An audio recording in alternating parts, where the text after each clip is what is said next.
Alhamdulillahirrabbilalamin. Puji syukur kita panjatkan kehadiran Allah Subhanahu wa Ta'ala, Tuhan yang Maha Kuasa. Di pagi yang berbahagia ini kita diberikan kesehatan serta kesempatan untuk hadir di ruangan yang berbahagia ini dalam rangka seminar budaya positif. Oke teman-teman, sebelum kita mulai ada baiknya kita berdoa. Kepada Bapak Beni saya mohon untuk memimpin doa agar nanti harapan kita ke depannya semua berjalan lancar. Oke, silakan Pak Beni. Sebelum memulai kegiatan pembelajaran ini, alangkah baiknya mari kita berdoa menurut agama dan kepercayaan kita masing-masing. Doa dimulai.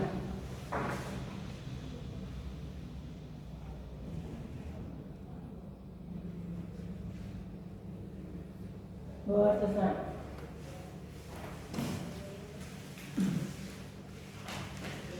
Terima kasih kepada Pak Beni. Oke, baik teman-teman, kita mulai saja. Pada modul 1.4 ini saya akan membawakan mengenai budaya positif.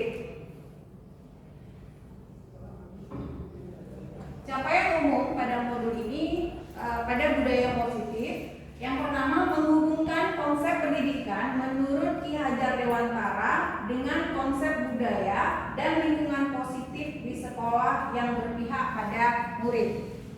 Kemudian melakukan evaluasi dan refleksi tentang praktik disiplin dalam pendidikan Indonesia secara umum untuk mendapatkan pemahaman baru mengenai konsep disiplin positif dalam menciptakan murid dengan profil pelajar Pancasila. Kemudian memahami peran sebagai guru untuk membangun budaya positif dengan menerapkan konsep disiplin positif dalam berinteraksi dengan murid.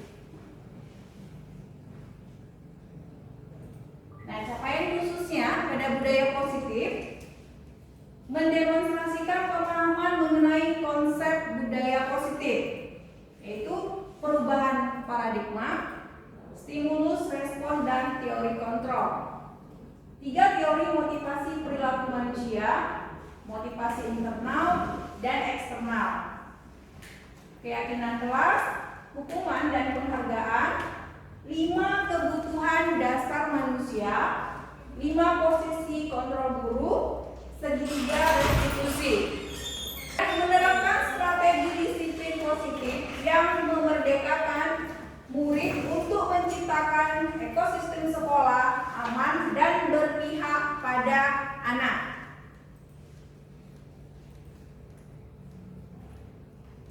Menyusun langkah-langkah dan strategi aksi nyata yang efektif dalam mewujudkan kolaborasi dengan seluruh pemangku kepentingan sekolah agar tercipta budaya positif yang dapat mengembangkan karakter murid.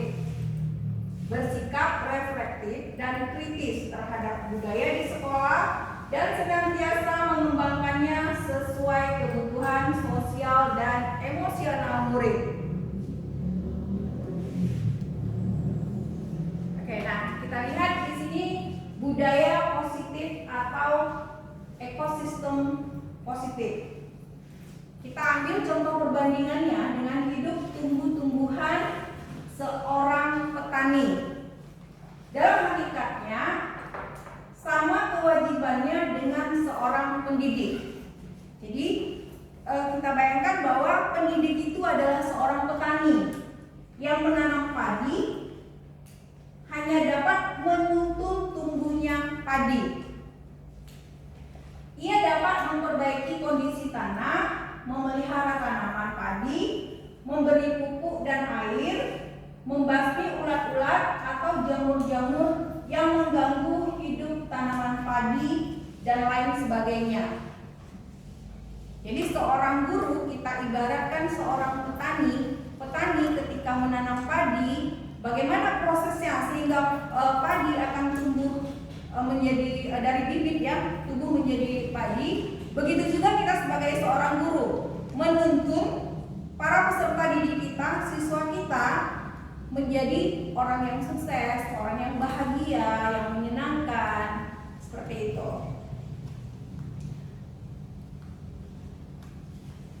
Nah, eksplorasi konsepnya perubahan paradigma dari stimulus, respon ke teori kontrol, kebutuhan dasar manusia, arti disiplin, dan 3 motivasi perilaku manusia, keyakinan kelas, hukuman dan penghargaan, posisi kontrol, dan segitiga restitusi. Oke, sekarang sebelum kita lanjutkan ya, saya mau kita ada breaking dulu supaya jalan ini agak rileks ya. Karena di sini sistemnya yang saya inginkan kita sharing sesama guru, kita sharing bagaimana kita merubah paradigma yang selama ini kita lakukan, kemudian nantinya akan menjadi satu arah yang lebih baik lagi. Itu tujuan dari budaya positif yang akan kita terapkan nantinya pada peserta didik.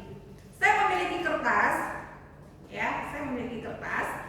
Di sini kita ada 11 ya, Pak, 12. Oke, cocok. Saya bagi 6. Sisi kanan saya 6, berarti sampai Yesi ya. Kemudian dari lihat kemarin Cio 6 orang. Saya sebut kelompok A, kelompok B. Nah, di kelompok A saya ingin menuliskan satu saja pertanyaan, bebas tentang apa, ya, bebas, apapun boleh kamu tanyakan. Kemudian di kelompok 2 saya ingin menuliskan satu statement, satu jawaban, bebas apa saja. Kemudian si pemberi pertanyaan harus merupakan pertanyaan yang rahasia. Sebelahnya pun nggak boleh tahu ya. Jangan tanya, kamu nanya apa? Kamu mau jawab apa? Jadi masing-masing bebas tentang apa? Nggak harus tentang budaya positif, bebas, free. Oke? Saya bagikan dulu. Kertasnya bisa digeser 2, 6 ya, kelompok A. Buat di atasnya ya, A.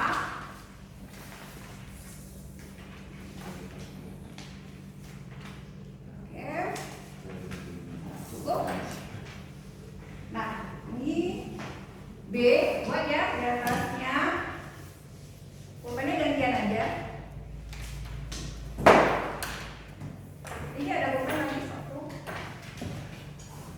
Oke.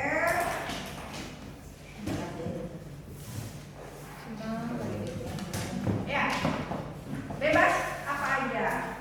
Oke, saya kasih waktu 1 menit. Bebas ya, statement. Yang di sini kelompok B, statement jawaban. Apa saja bebas. Jangan memikirkan pertanyaannya, menjawab apa. Yang sisi sini, jangan memikirkan orang menjawabnya. Yang penting bertanya. Kelompok B, jangan mementingkan pertanyaannya. Yang penting satu jawaban. Itu saja. Oke? Sudah selesai semuanya? Kalau sudah selesai, saya minta berdiri. Berdiri semuanya. Iya. Coba dia agak geser kemari biar kita tahu perbandingan antara A dan B. Nah, ini saya buat ya. 1A, 1B, 2A, 2B, 3A, 3B, 4A, 4B, 5A, 6A, 6B, ya. Oke. Nah, kita mulai dari 1A. Coba dulu dibacakan pertanyaannya apa? Apa contoh budaya positif? Iya, oke. Apa jawabannya? Apa jawabannya, Iwan? Iya, dibacakan apa salah? I love you.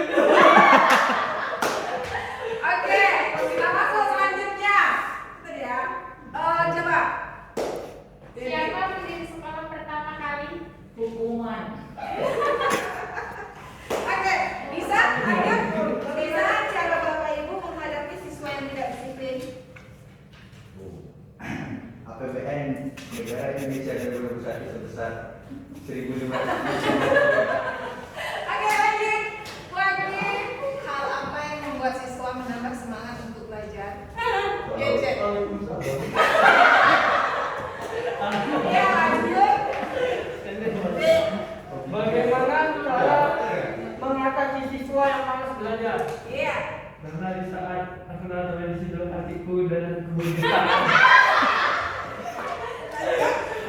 Apa saja kebutuhan dasar manusia? Bangun tidur, belanja ayam. Buat nasi kuning tapi kebanyakan air jadi nasi kuningnya berubah jadi bubur kuning. Oke, ya. Itu boleh.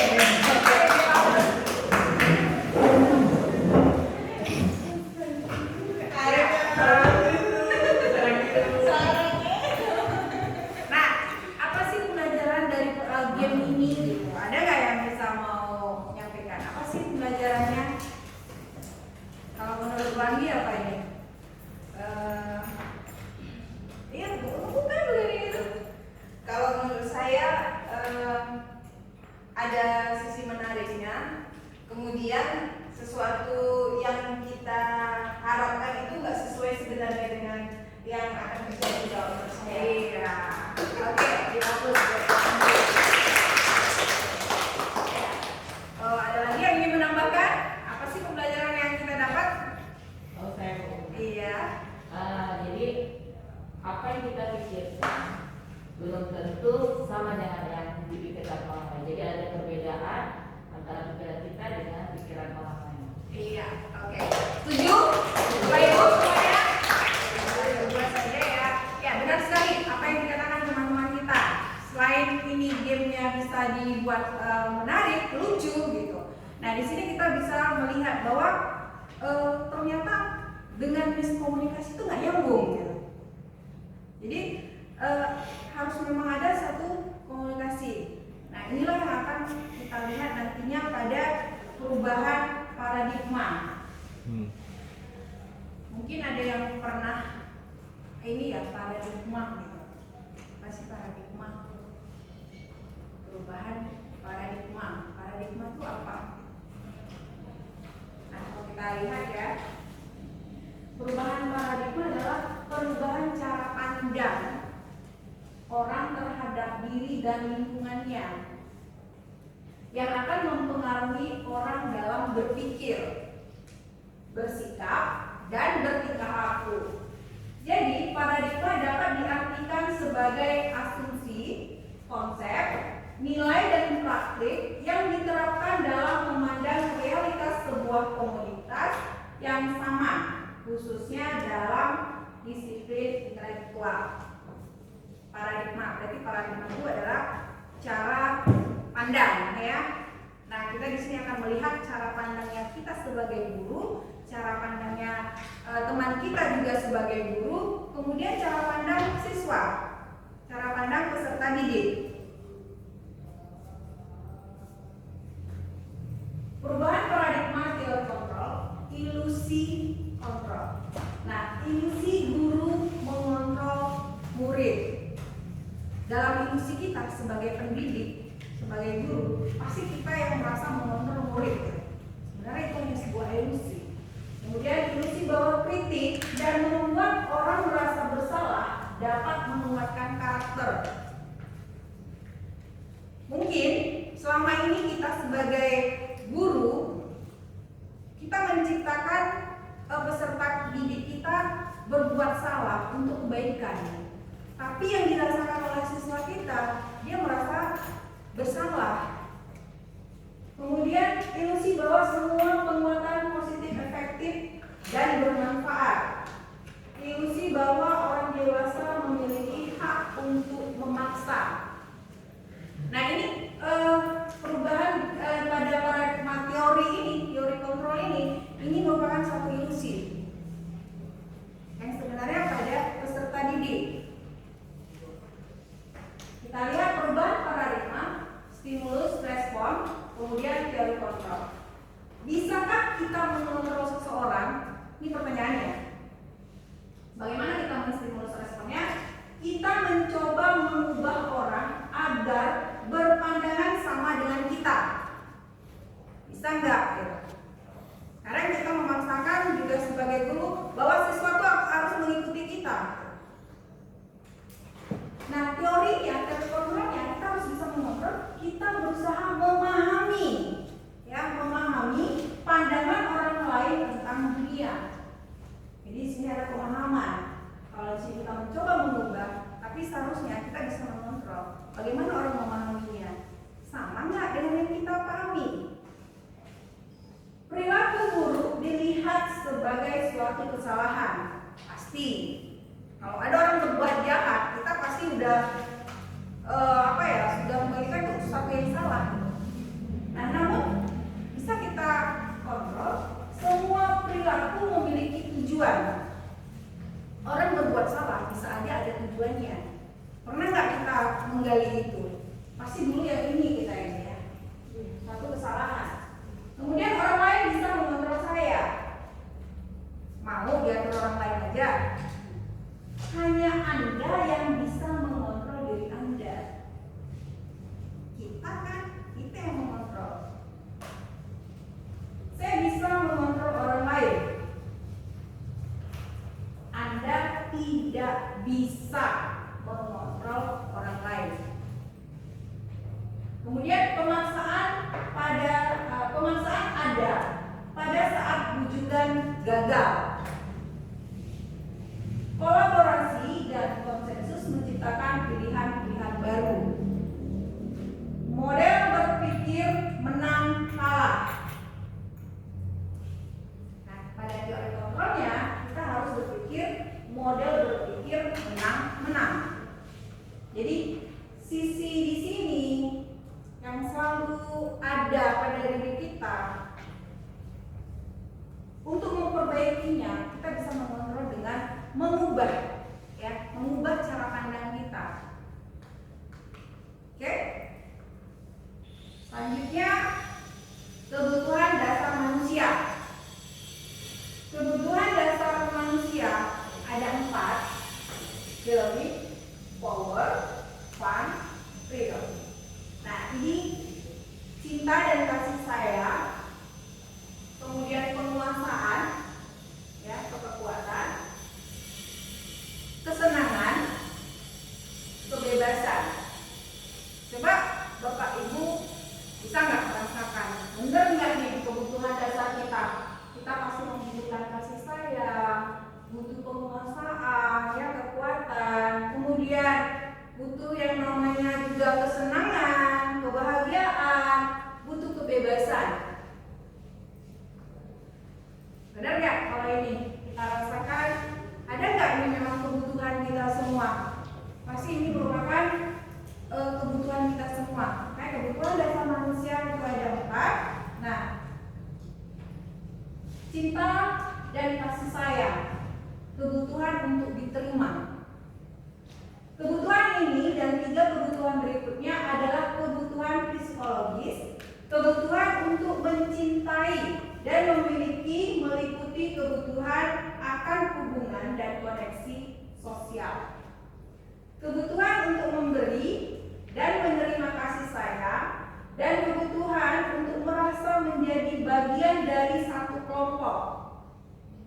Kebutuhan ini juga meliputi keinginan untuk tetap terhubung dengan orang lain, seperti teman, keluarga, pasangan hidup, teman kerja, bahkan binatang peliharaan kalau ada, dan kelompok di mana kita tergabung.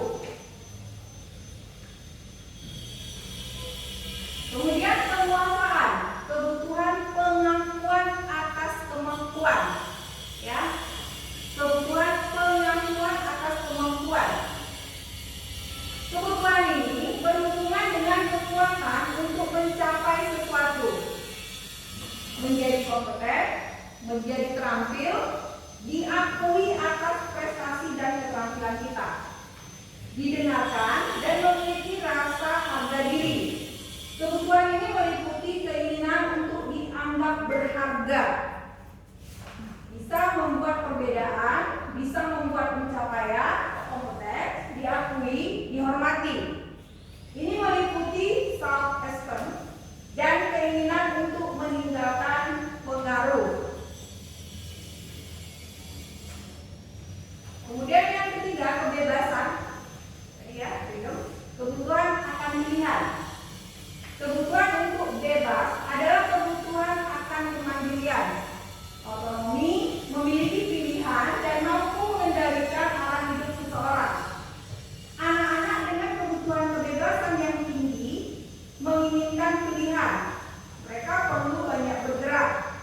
mencoba-coba, tidak terlalu terpengaruh dengan orang lain, dan senang mencoba hal baru dan menarik. Nah, tadi yang terakhir adalah kesenangan. Nih, kebutuhan kesenangan. Kebutuhan untuk merasa senang. Apa itu?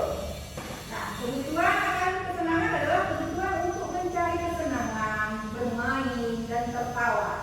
Bayangkan hidup tanpa kenikmatan apapun. Betapa menyedihkan, ya kan? Lester menghubungkan kebutuhan akan kesenangan dengan belajar.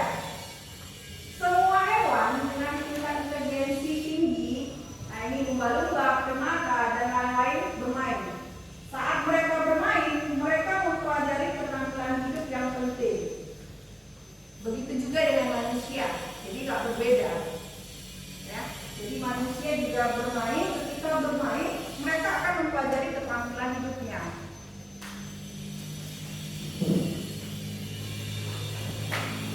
Nah, sekarang saya ini ya,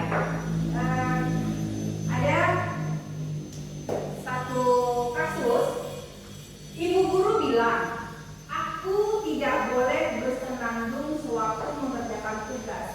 Katanya kelas harus tenang, tidak ada suara.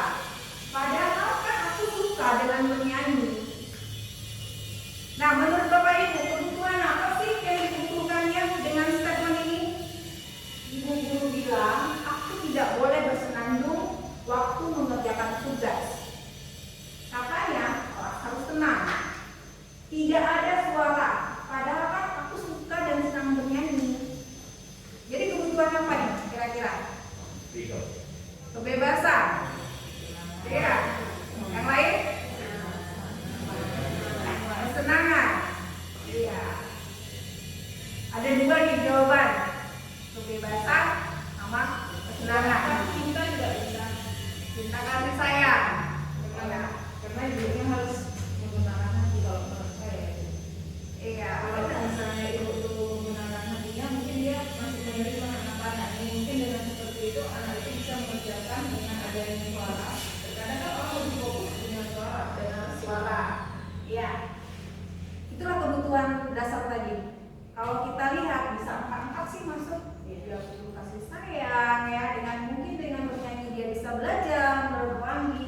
Terus menurut Pak Bayu tadi kebebasan, dia pengen bebas nyanyi-nyanyi gitu. Kemudian Bu Haida ada kesenangan gitu.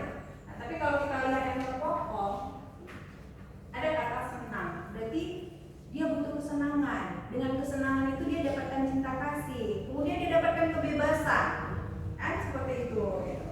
Oke, kita lihat pada kalimat berikutnya. Ibu guru tidak menyapaku hari ini. Padahal aku pakai jepit rambut baru. Nah, kebutuhan apa sih yang diinginkan anak kalau dia menyatakan ibu guru tidak menyapaku hari ini? Padahal aku pakai jepit rambut baru, pengen pamer loh warnanya, pengen pamer gitu. Tapi gurunya kecil aja. Jadi kebutuhannya apa sih yang di sini? Kalau menurut kita nih apa nih? Kasih sayang, ya. Dia pengen diperhatikan saat dia menggunakan jepit baru. Jadi Bapak Ibu, kalau ada sesuatu yang berbeda di peserta didik kita, ya, nggak salah kan? Mungkin kita dengan memujinya, apalagi kalau pakai jepit baru, ini cantik ya jepitnya, gitu. Tapi jangan dipinjam dan jangan diminta ya Bapak Ibu. Kemudian aku bosan, masa belajarnya cuma gitu-gitu aja, dengerin ibu guru aja. Aku bosan, masa belajarnya cuma gitu-gitu aja, dengerin ibu guru aja. Jadi apa nih diantara yang tadi? Tentang kasih sayang, kesenangan, kebebasan, ya, penguasaan. Di sini ada kata bosan. Berarti kalau bosan tuh biasanya orang ingin bebas ya. Dia ingin bebas. Dengan bebasnya dia akan memperoleh kesenangan. Pasti dia merasa dia disayangi gitu. Kemudian dia ada penguasaan karena setelah bosan. Oke. Nah yang terakhir, aku sebel. Gambarku tidak rapi.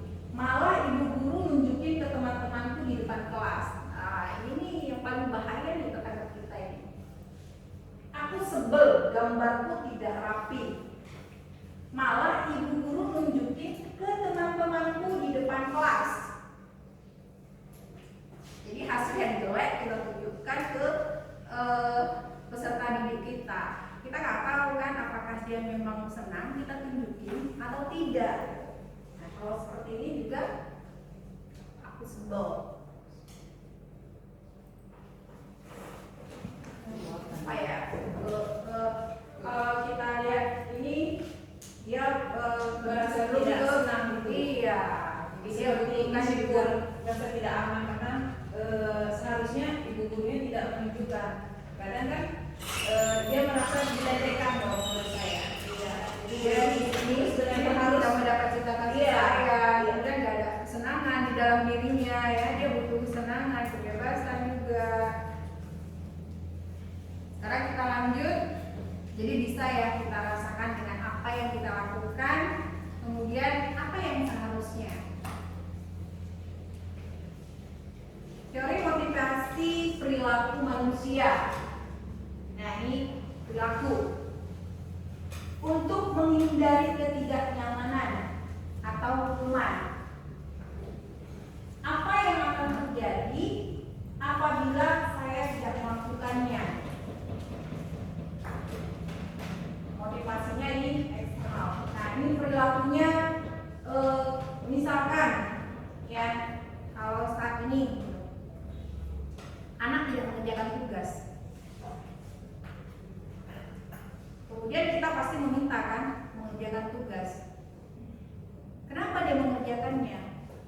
Menghindari ketidaknyamanan dan hukuman. Kenapa? Kalau nggak dikerjakan, pasti kita menghukum dengan nilai. Kemudian anak melakukannya, kenapa dilakukan? Menghindari ini. Apa yang akan terjadi apabila saya tidak melakukan? Sama seperti kita juga pendidik. Namanya tugas, ya kan? Misalkan harus hadir tepat waktu. Kalau kita yang nggak kalau kita terlambat tidak disiplin, pasti kita juga dengan disiplin kita tuh kita kan menghindari ketidaknyamanan dan hukuman. Kemudian untuk mendapatkan imbalan, apa yang akan saya dapatkan apabila saya melakukannya? Ya, ini kalau kita jadi siswa pasti kita memberikan prestasi, ranking, ya kan itu merupakan imbalan, penghargaan yang kita dapatkan. Nah itu motivasinya juga eksternal. Untuk menghargai diri sendiri menjadi insan sesuai harapan. Saya akan menjadi orang yang seperti apa bila saya melakukan. Nah ini motivasinya dari dalam diri. Kalau tadi motivasi kita karena kita ingin imbalan kan dari luar ya. Terus menghindari ketidaknyamanan, menghindari hukuman. Tapi kalau yang ini motivasinya perilaku pada kita. Ini motivasi pada diri kita sendiri. Saya akan menjadi orang yang seperti apa bila saya melakukannya. Jadi motivasinya dari diri kita sendiri. Kita tanya dulu diri kita. Selanjutnya, nah ini apakah makna disiplin? Kita sekarang cerita disiplin. Berasal dari bahasa Latin disciplina yang artinya belajar. Makna asal dari kata ini berkonotasi dengan disiplin diri dari murid-murid Socrates dan Plato. Disiplin diri membuat orang menggali potensinya menuju sebuah tujuan. Apa yang dia hargai. Namun dalam budaya kita, makna kata disiplin telah berubah menjadi, ya saya ini merah, sesuatu yang dilakukan seseorang pada orang lain untuk mendapatkan kepatuhan. Kecenderungan umum adalah menghubungkan kata disiplin dengan ketidaknyamanan, bukan dengan apa yang kita hargai atau pencapaian suatu tujuan mulia. Ya ini manusiawi sih. Kadang-kadang orang ini disiplinnya itu tadi menghindari, ya kan? Bukan dalam diri. Kalau apa sih yang aku ini kalau aku disiplin aku seperti apa gitu. Tapi nah dilakukan orang lain untuk mendapatkan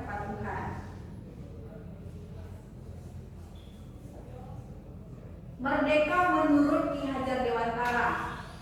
Menurut Ki Hajar Dewantara, merdeka itu artinya tidak hanya terlepas dari perintah, akan tetapi juga cakap buat memerintah diri sendiri. Ini menurut filosofi Ki Hajar Dewantara. Sekarang kita masuk pada keyakinan kelas, hukuman, dan penghargaan. Mengapa tidak peraturan saja? Mengapa harus keyakinan kelas? Nah ini kalau kita lihat keyakinan kelas itu bisa didefinisikan juga sebagai peraturan. Tapi mungkin nanti ada perbedaan sedikit dengan peraturan, kemudian keyakinan kelas. Mengapa kita memiliki peraturan harus menggunakan helm bila mengendarai kendaraan roda 2? Mengapa kita memiliki peraturan 3M? Menggunakan masker, mencuci tangan, dan menjaga jarak 1,5 meter. Mengapa kita memiliki peraturan harus datang tepat waktu pada saat mengikuti pelatihan? Untuk mendukung motivasi intrinsik, kembali ke nilai-nilai, keyakinan-keyakinan lebih menggerakkan seseorang dibandingkan mengikuti serangkaian peraturan-peraturan. Ya, ini ada peraturan-peraturan. Oke, bisa dilihat di sini. Apa ya peraturan? Selalu kembalikan buku ke tempatnya. Peraturan. Namun kalau keyakinan, nilai kebajikan yang dituju di sini ada tanggung jawab. Kemudian dilarang mengganggu orang lain. Ini peraturan. Kalau kita sekadar keyakinan kelas, menghormati orang lain dan diri sendiri.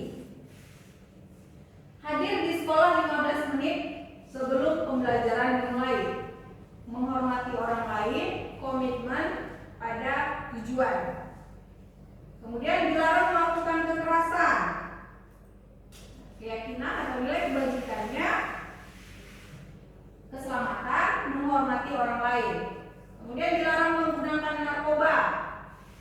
Oh, keyakinan kita di sini kesehatan. Bergantian atau menunggu giliran. Menghormati orang lain. Kemudian kesabaran. Gunakan masker.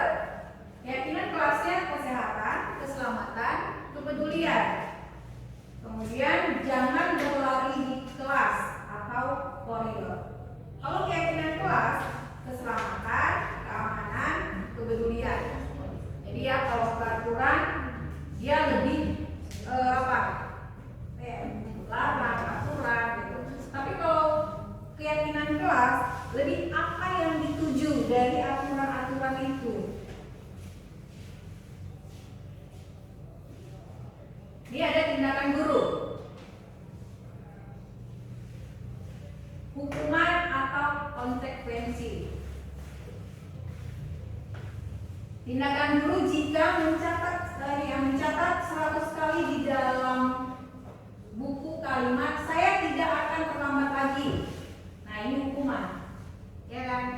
Kita membuat hukuman kepada siswa supaya mencatat 100 kali saya tidak akan terlambat lagi, saya tidak akan terlambat lagi 100 kali. Pernah Bapak Ibu buatnya? Gak pernah ya? Berarti gak pernah menghukum. Lari mengelilingi lapangan basket 2 kali karena terlambat hadir di sekolah. Nah, ini hukuman. Murid diminta untuk push up 15 kali karena tidak menggunakan masker ke sekolah. Hukuman. Menggantikan kertas tugas teman yang telah dicoret-coret. Konsekuensi. Kemudian membersihkan tumpahan air di meja tulis karena tersenggol pada saat belajar. Nah ini bisa dilihat konsekuensi. Meminta murid tidak mengenakan sepatu seharian di sekolah karena tidak mengenakan sepatu hitam. Hukuman. Kemudian lari mengelilingi lapangan basket 2 kali karena terlambat 10 menit. untuk pelajaran PJOK. Ini termasuk konsekuensi. Jadi kalau kita lihat dari tindakan, kemudian klasifikasinya hukuman atau konsekuensi, sebenarnya apa sih itu hukuman, apa sih itu konsekuensi? Bagaimana yang dibilang dinyatakan hukuman dan bagaimana yang dinyatakan konsekuensi? Nah, bisa kita lihat ya. Ini perbedaannya. Kalau hukuman sesuatu yang menyakitkan harus terjadi. Kalau konsekuensi sesuatu harus terjadi.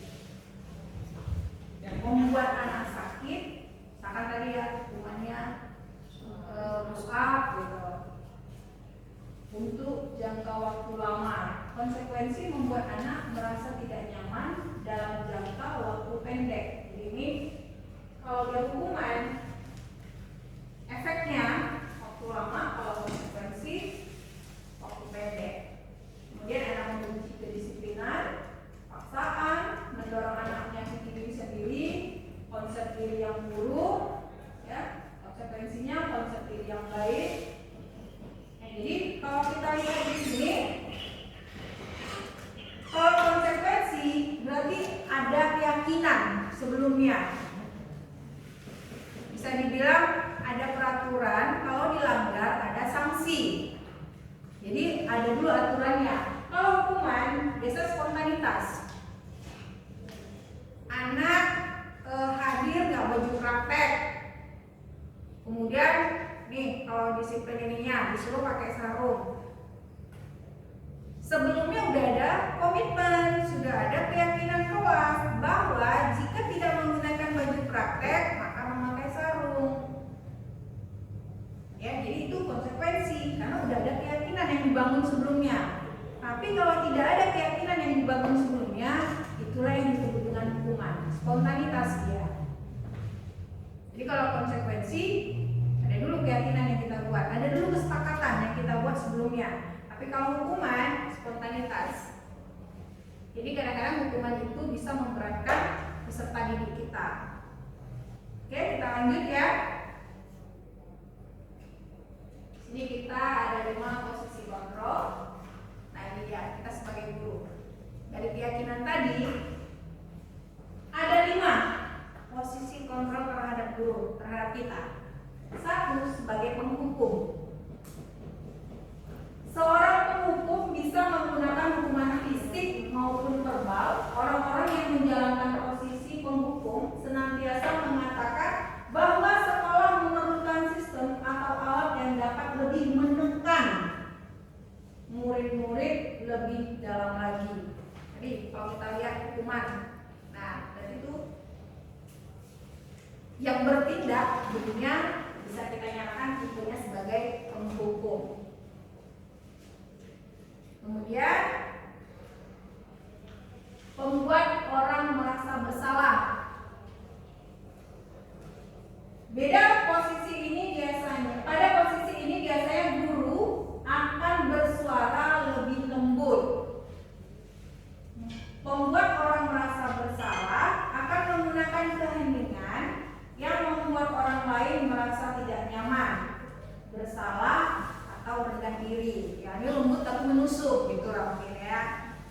Jadi menginikan kata-katanya lembut tapi mempengaruhi anak, mempengaruhi peserta didik kita merasa bersalah. Kemudian yang ketiga, teman. Guru pada posisi ini tidak akan menyakiti murid, namun akan tetap berupaya mengontrol murid melalui persuasi. Posisi teman pada guru bisa negatif ataupun positif. Nah ini bisa kita bayangkan kalau kita mengambil posisi teman dengan peserta didik kita. Jadi ada kalanya kita sebagai teman, ya kita harus bisa membedakan kapan kita merasa teman, kapan juga kita harus tidak sebagai teman. Kenapa? Karena ada bisa negatif ataupun positif. Oke, selanjutnya monitor atau pemantau. Monitor berarti mengawasi, jadi kita sebagai pengawas. Pada saat kita mengawasi, kita bertanggung jawab atas perilaku orang-orang yang kita awasi.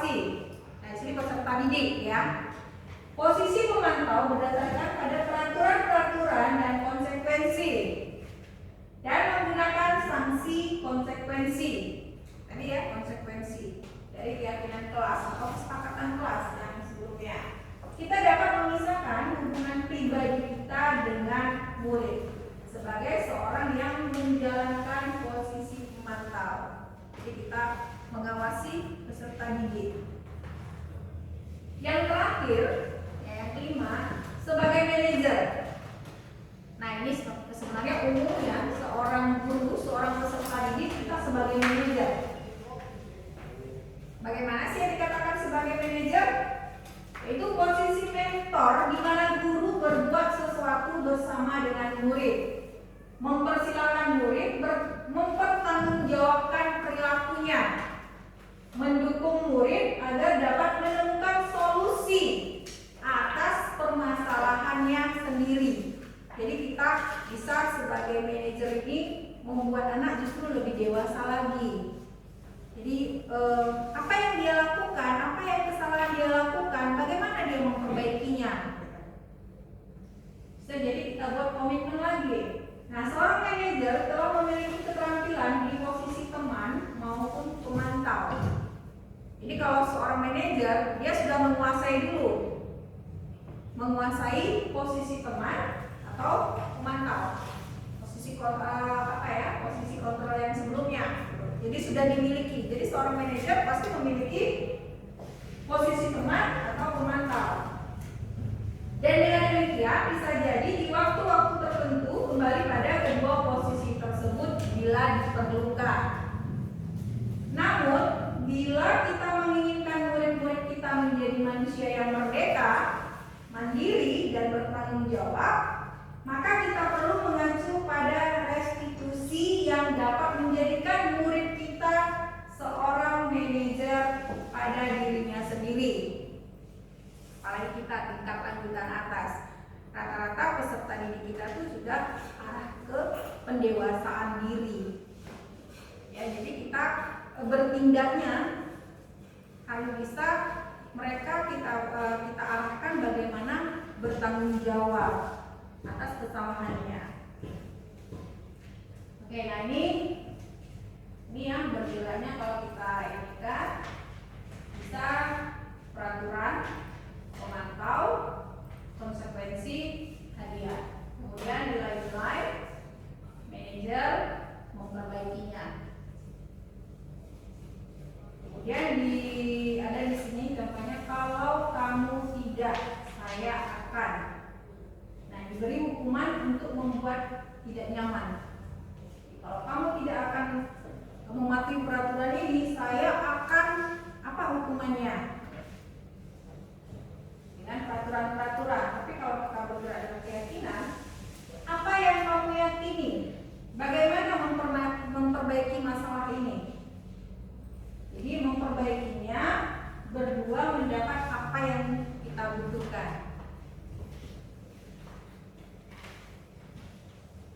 Jadi kalau kita pada nada suara, apa yang tersampaikan dari sebuah pesan, kata-kata itu mungkin hanya 10% yang masuk ke peserta didik kita. Kalau kita hanya dalam konteks kata-kata.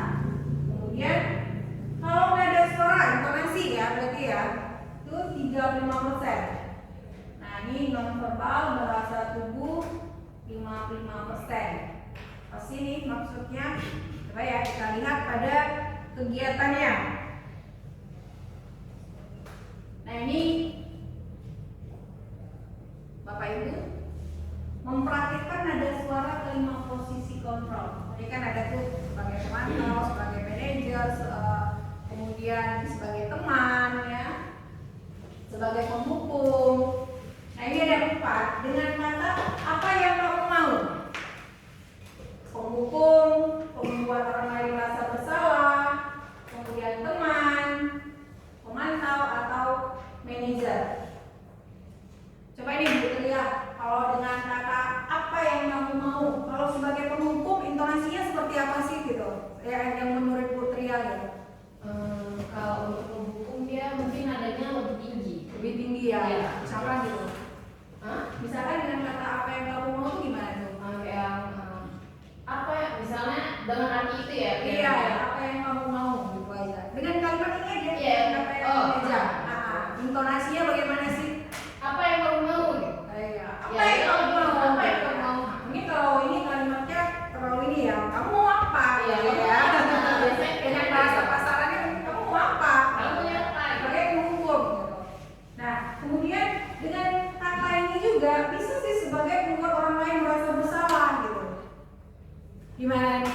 bisa membuat orang lain merasa bersalah. Artinya kita biar nih anak merasa bersalah gitu. Apa yang kamu mau? Kalau saya ya Bu, saya boleh mengubah kalimatnya Ibu. Boleh ya, karena ini mungkin terlalu baku ya. Kalau kita membuat orang lain merasa bersalah itu, kita menggunakan nada yang lebih lembut tapi tegas. Iya. Nah, contohnya seperti ini. Yang kau mau itu apa? Iya.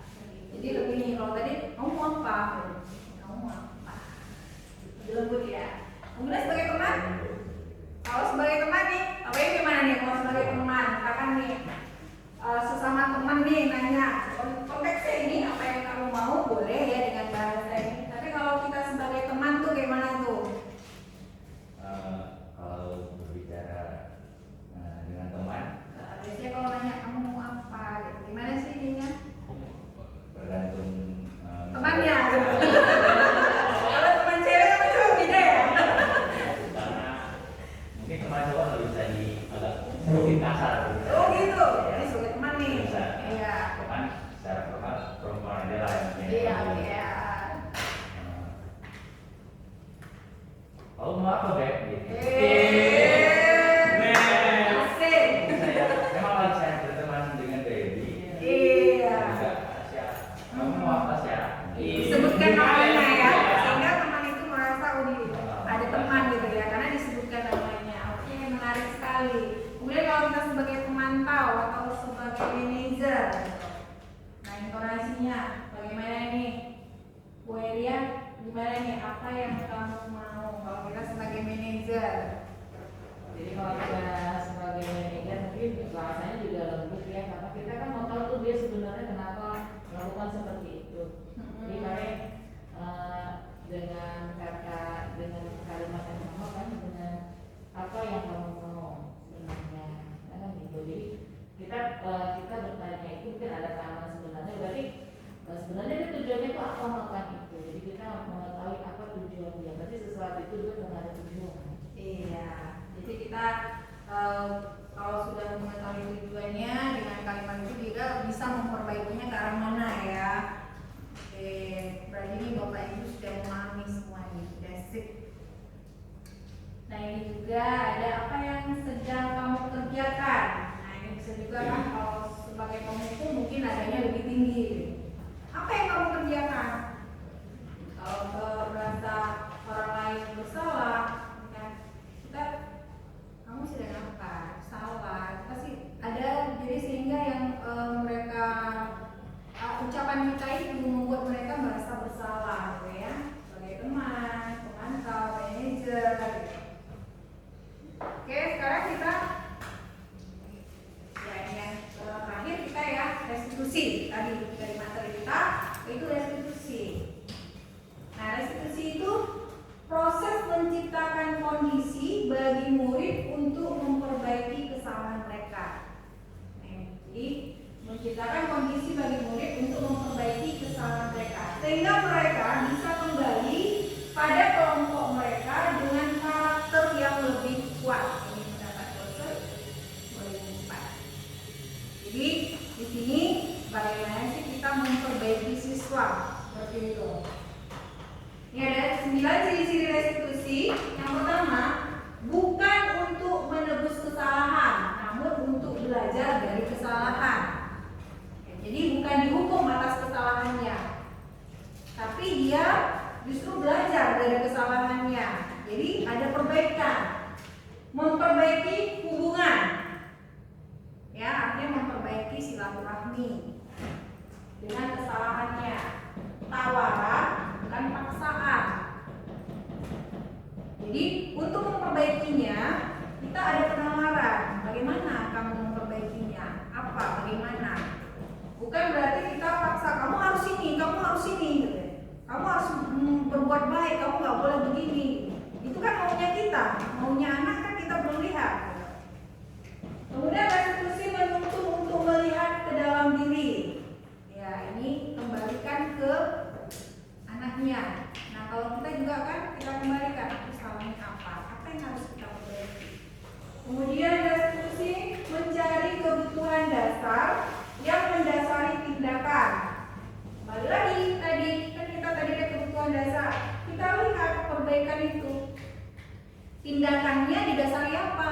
dia butuh kasih sayang. Ya, kita kan bisa lihat anak-anak peserta didik kita mungkin di rumah dengan di sekolah kan berbeda situasinya gitu. Jadi kita bisa lihat apa sih kebutuhannya. Mungkin dia perlu yang bebas, mungkin dia memang orangnya yang suka kesenangan seperti itu. Kemudian restitusi diri adalah cara yang paling baik, ya, memperbaiki diri, cara yang paling baik. Restitusi fokus pada karakter, bukan tindakan.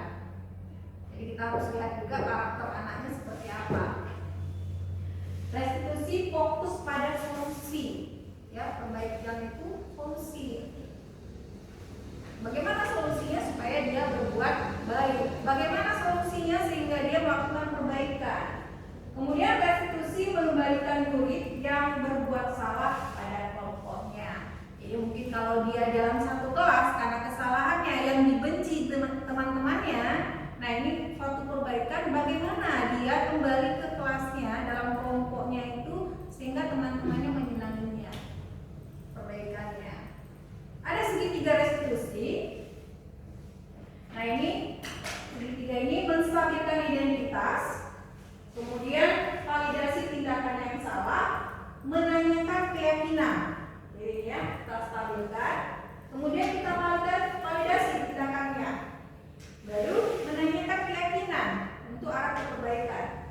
Kalau misalkan menstabilkan identitas, kita munculkan statement setiap orang pasti pernah melakukan kesalahan. Jadi kita stabilkan dulu anak ini. Pada saat dia merasa bersalah, ada saat dia melakukan kesalahan. Kamu bukan satu-satunya yang pernah melakukan ini. Sehingga dia merasa, oh bukan aku aja kok yang salah, banyak yang lain gitu.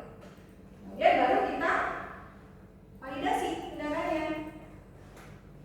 Adakah cara yang lebih efektif untuk mendapatkan apa yang kamu butuhkan? Kita lihat tadi kan tindakan kita, karakternya, apa yang dia butuhkan. Apakah kita kasih sayang, kesenangan, kebebasan, penguasaan. Kemudian kamu tentu punya alasan mengapa melakukan ini.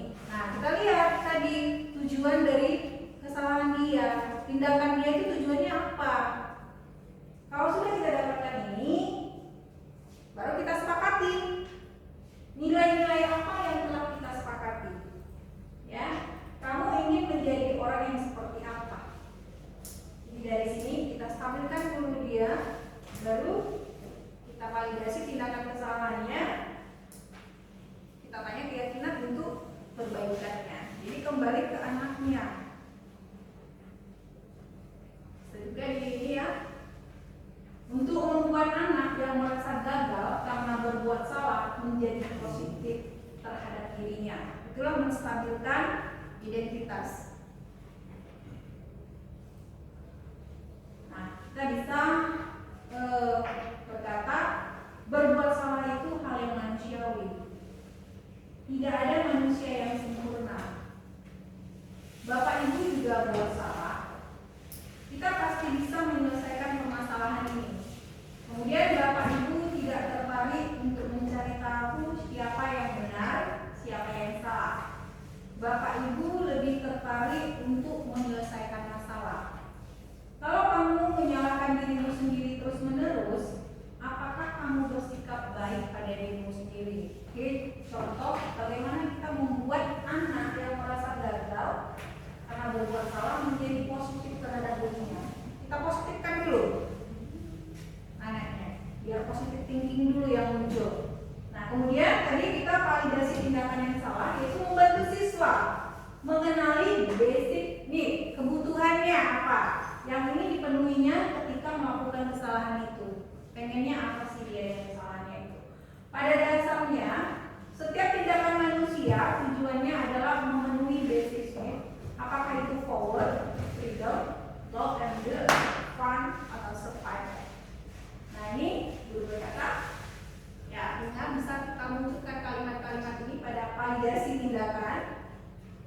Kamu bisa saja kan melakukan hal yang lebih buruk, tapi kamu tidak melakukannya kan? Kamu pasti punya alasan mengapa melakukannya. Apa yang penting bagi kamu? Kamu boleh tetap berusaha menjaga sikap itu, tapi tambahkan sikap yang lain yang baru. Mau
membuat satu nilai yang diyakini oleh anak.